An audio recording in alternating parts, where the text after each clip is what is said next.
spectrum then, we've got the Land Rover. Right, don't ask me to get excited about this.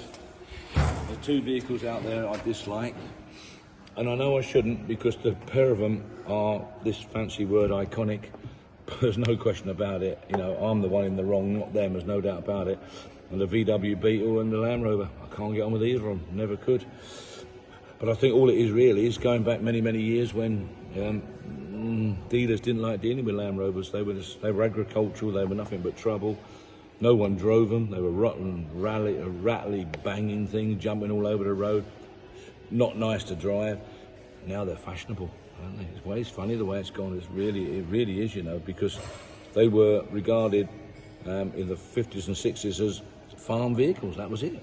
And if you were out in a Land Rover of an evening time, it meant that you didn't have a car. You only had a Land Rover. And the only way you could step back was go out in the tractor. So you either went out in a grey Fergie or a Land Rover, you know? And that's the sort of stigma that were attached to them, which is a shame, I suppose, because they're a purposeful vehicle. But let's face it, here we are, what, Series 1? Series 1, is she? Series 2? Series 2? Who wants to go out in a Land Rover to a dance or to a dinner or something like that?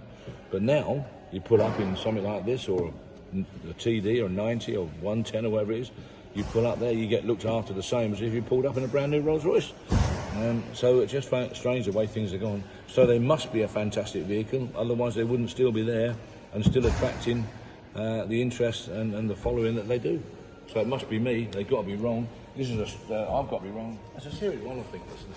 Can't remember which way the headlights go, I always get them confused. I get mixed up with them, honestly. I'm sure it's a one. The split screen as well, yeah, I think it is, yeah. Yeah, it's a one, isn't it? She's got a bit of rot around her, she's a bit of corrosion and such like.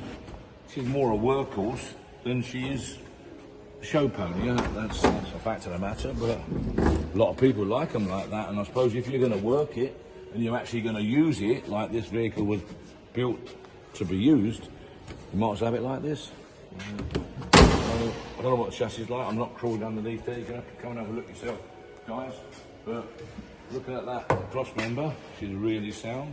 Maybe it's had a new chassis, come and have a look at some stage, not recently. Looks like it's just come off farm, doesn't it? So that's the way to sum this up, it's off farm, that's the way to do it. And so don't any of you come think you're going to see a pristine vehicle that's been restored up and looking glamorous and all the rest of it. You're not. If you're going to come and see it, you're going to see an off-farm Land Rover. I prefer them like that, personally. That's me. I don't want one at all.